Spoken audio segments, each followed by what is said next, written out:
द्रव्याय तव तयानो रुद्रमृडय याते रुद्रस्य वादन रघोरापापकाशने तयानस्तनभासन्तमय गिरिसन्ताभिजागते यामशं गिरिसन्तहस्ते विवरशस्तवे शिवाङ्गरध्रताङ्गर मा यकंसे पुरुषं जगतो शिवेन वचसा त्वा गिरिशाश्च वधामहे यथा नस्तर्वमित्यगतयक्ष्मको सुमना असतो अद्यवोचति भक्त प्रथमो दैव्याभिषको अहेगश्च सर्वाहं यम्बयन् सर्वाश्च यातु धान्यः अशोभ्यस्ताम्रो अरुणवतपृष्ठमङ्गलः ये चेमागो रुद्र अभितोधिक्षु श्रुतास्त्रस्सो वैशाखो हेरयेमहे असव्यावतर्पते नेलक्रेमो विलोहितः कुतैनं गोप अदृशन्नदृशन्वधार्यः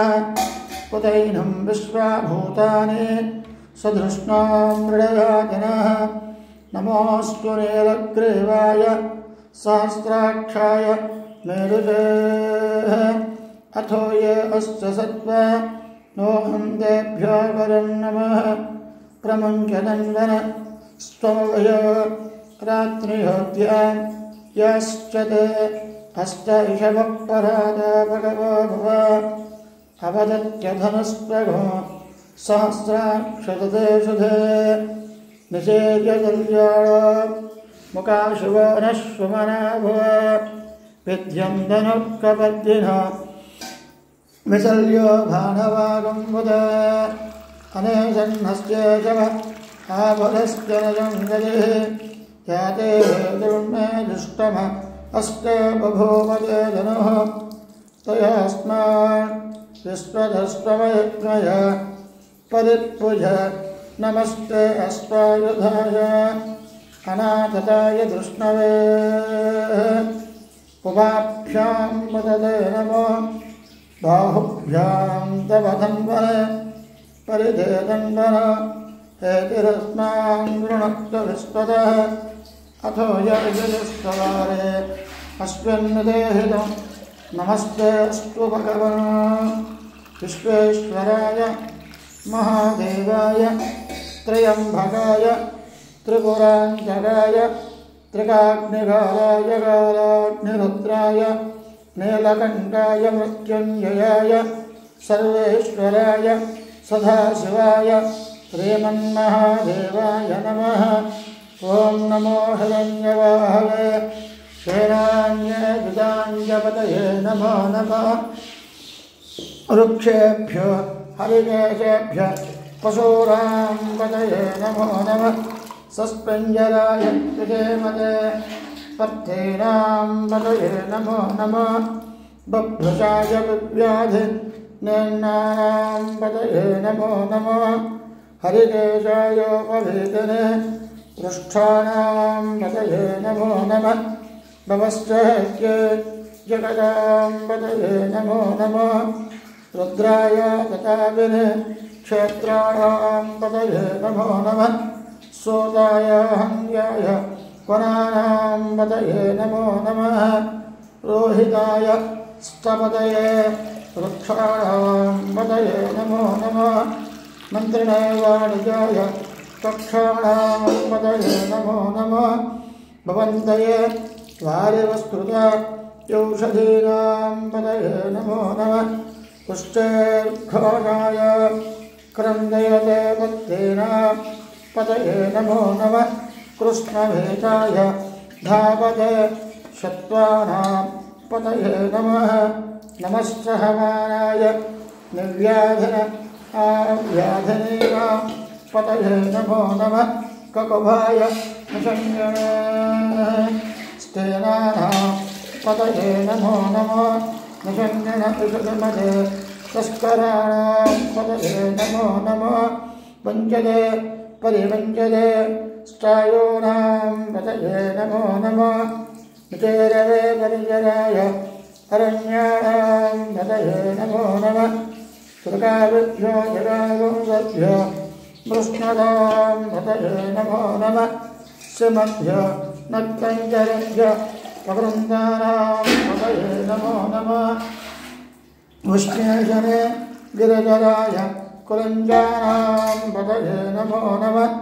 इषमभ्यो गन्धाविभ्यश्च वो नमो नमः आदन्वानेभ्यः प्रजदधानेभ्यश्च वो नमो नमः आयुष्टभ्यो विस्तृतभ्यश्च वो नमो नमः सभ्यो विद्यभ्यश्च वो नमो नमः स्वपद्भ्यो जाग्रद्भ्यश्च वो नमो नमः पृष्ठभ्यो धावद्भ्यश्च वो नमो नमः सभाभ्यः सभापतिभ्यश्च वो नमो नमः अश्वेभ्यो अश्वपतिभ्यश्च वो नमो नमः नमाव्याधनेभ्यो विविद्यन्तेभ्यश्च वो नमो नमः वगनाभ्यः सृगम्मतेभ्यश्च वो नमो नमः कृष्णेभ्यो कृष्णपतिभ्यश्च वो नमो नमः प्राजेभ्यो प्रातपतिभ्यश्च वो नमो नमः गणेभ्यो गणपतिभ्यश्च वो नमो नमः विरोगेभ्यो विश्वरोगेभ्यश्च वो नमो नमः महद्भ्यः क्षुल्लकेभ्यश्च वो नमो नमः हृदिभ्यो हृदेभ्यश्च वो नमो नमः हृदेभ्यः रथपतिभ्यश्च वो नमो नमः सेनाभ्यः सेनानिभ्यश्च वो नमो नमः क्षत्रुभ्यः सङ्ग्रहेतृभ्यश्च वो नमो नमः स्तक्षभ्यो रथगारेभ्यश्च वो नमो नमः कुलालेभ्यः कर्मालेभ्यश्च वो नमो नमः पुञ्जिष्टेभ्यो निषादेभ्यश्च वो नमो नमः इषकृभ्यो दन्वकृभ्यश्च वो नमो नमः मृगयेभ्यः स्वनिभ्यश्च वो नमो नमः सभ्यस्व पतिभ्यश्च वो नमो नमः नमो भवाय च रुद्राय च नमस्तर्वाय च पशुपतये च नमो नीलग्रीवाय च सिद्धिकण्ठाय च नमः कवध्वनाय च युक्तगेदाय च नमो ज्येष्ठाय च कनिष्ठाय च नमः पूर्वजाय च परजाय च नमो मध्यमाय च वगल्भाय च नमो जगन्याय च बुद्ध्याय च नमः शोभ्याय च प्रतुर्याय च नमो याम्याय च क्षेम्याय च नमः वर्वर्याय च खल्याय च नमः श्लोक्याय च वसान्याय च नमो वन्याय च कक्षाय च नमः श्रवाय च प्रतिश्रवाय च नमः आशुषेनाय च सुरधाय च नमः शोराय च ओगन्धये च नमः भल्मनाय च वरोधनाय च नमः भल्वनाय च कवचनाय च नमः स्तुताय च स्तुतसेनाय च नमः दन्तभ्याय च हनन्याय च नमो धृष्णवे च प्रमृजाय च नमो धूताय च प्रहिताय च नमो निषङ्गणे शेषगमजाय च नमश्चेक्ष्णे च भेजाय च नमः स्वाहिजाय च सुधन्वने च नमः कृत्याय रस्याय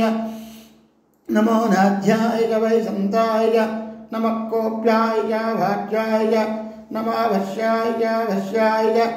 नमः मेघ्याय च विद्युत्याय च नमो यत्र्याय च जप्याय च नमः भाग्याय च रेश्म्याय च नमः वास्तव्याय च वास्तवाय च ॐ हर हर हर हर हर नमः सोमाय च रुद्राय च नमस्ताम्राय च अरुणाय च नमः शङ्घाय च पशुपतये च नमः उग्राय च भीमाय च नमो अग्रे वधाय च दूरे वधाय च नमः इन्द्रे च हरेय च नमो वृक्षेभ्यो हरिकेशेभ्यो नमस्काराय नमः शम्भवे च मयाभवे च नमः शङ्कराय च मयस्कराय च नमः शिवाय च शिवतराय च नमस्तेत्याय च गौर्याय च नमः पार्याय च भार्याय च नमः प्रतरणाय चोत्तरणाय च नमाचार्याय च राज्याय च नमः शुष्माय च भैन्याय च नमस्ते कृत्याय च वाक्याय च नमः हिरण्याय च प्रपथ्याय च नमः खगोजनाय च क्षयणाय च नमः कवध्वनाय च युक्तगेदाय च नमो हृदयाय च निवेष्टाय च नमः पागुंसव्याय च रजस्याय च नमः शुष्माय च हरित्याय च नमो लोप्याय च रप्याय च नमो ऊर्म्याय सूर्म्याय नमः पन्याय पन्नसत्याय नमो मकरमाणाय ओविष्णदेय नमः क्षिरदेय प्रक्षिरदेय नमः वक्करिकेभ्यो देवानागमहृदयेभ्यो नमः विक्षेणकेभ्यो नमः विचन्वत्केभ्यो नमः अनुरहतेभ्यो नमामि वत्केभ्यः द्रावे अन्तदस्तदे दरिद्रं निर्लोहित तेषां पुरुषाणामेष पशूनां नाभेर्माधवमो एषा किञ्चन महुदो यते रुद्रस्य वादनो शिवाभिस्वाह भेजते शिवा रुद्रस्य भेजते तया नो मृडदेवते इमागो रुद्राय तपसेकबद्धिने क्षयत्वीराय शुम्नमस्मेदेऽस्तु रक्षाजन अजितदेव बृहदाजन शर्मयश्च ज्वराः स्तुहे सदङ्गत्तसद युवानं मृगन्नवेम मपहुत्रमुग्रं मृडाधरित्रे रुद्रस्तवानो अन्यन्ते अस्मिन्नवबन्धुसेन परिणो रुद्रस्य हेतर्वणग्ध परिष्पे धर्मदरघायोः अवस्थिर मगवद्भ्यस्त्वमेभ्यस्तोगाय तनयाय मृडय मेजुष्टम शिवतम शिवो नश्चुमना भव परमे रुक्ष आयदन्नदाय कृत्यं वदान आचरविनागं बिभृतागहे विकरद विरोहित नमस्तेऽस्तु भगवः यास्ते सहस्रगो हेतयान्यमस्मिन्नवबन्धुरे सहस्राणि सहस्रशो ये रुद्राधिभूम्या तेषां सहस्रयोजने वदन्वानि जन्मदे अस्मिन्महत्यन्नवे अन्तरिक्षे भवाजे नीलग्रीवादिकण्ठ सर्वदक्षमाचर नीलग्रीवादिकण्ठ दिवगं रुद्रावस्त्रज ये वृक्षेषु सुस्पिञ्जरा नीलग्रीवा विलोहित ये भूतानः मदपतयो विचिक्काचक्रवर्तिनः ये अन्येषु विद्यन्तवात्रेषु भवतो जनाः तेषां सहस्रयोजने वदन्वान् जन्मदे नमो रुद्रेभ्यो ये पृथिव्याः ये अन्तरिक्षे ये दिव्या चामन्नो वाचो वर्षमजवस्तेभ्यो दशप्राच्ये दशदक्षिण दशप्रदेशे दशोद्देशे दशोत्वा नमस्तेन मृडयन्तु ते यन्धुष्म यज्ञनाद्वेष्टे त्वं भोजं वेजदामि त्र्यम्बकं यजामहे सुगन्धिं पुष्टिवर्धनं उर्वारुः कमिव बन्धनात् मृत्योर्मुक्षय मां प्रदातु यो रुद्रो अग्नौ योऽप्सय यमोषधेश यो रुद्रो विश्वा भुवनावेश तस्मै रुद्राय नमोऽस्तु तमुष्टिः यत्प्रजनजन्य विश्वक्षेदवेजदस्व यक्ष्वामहे सोमनसाय रुद्रं नमः विद्यावसवन्दरस्य अयं मेऽस्तु भगवान् अयं मे भगवत्तरः अयं मे विश्वोषधोय शिवाय नरदनः एते सहस्रमेदं भासा मृत्योवहन्तवे तान् यज्ञस्य मानर्वायावहे मृत्यवैश्वः प्राणानां ग्रन्थिरतरुद्रो वावि शान्तकः तेनानेनाप्यायस्व नमो रुद्राय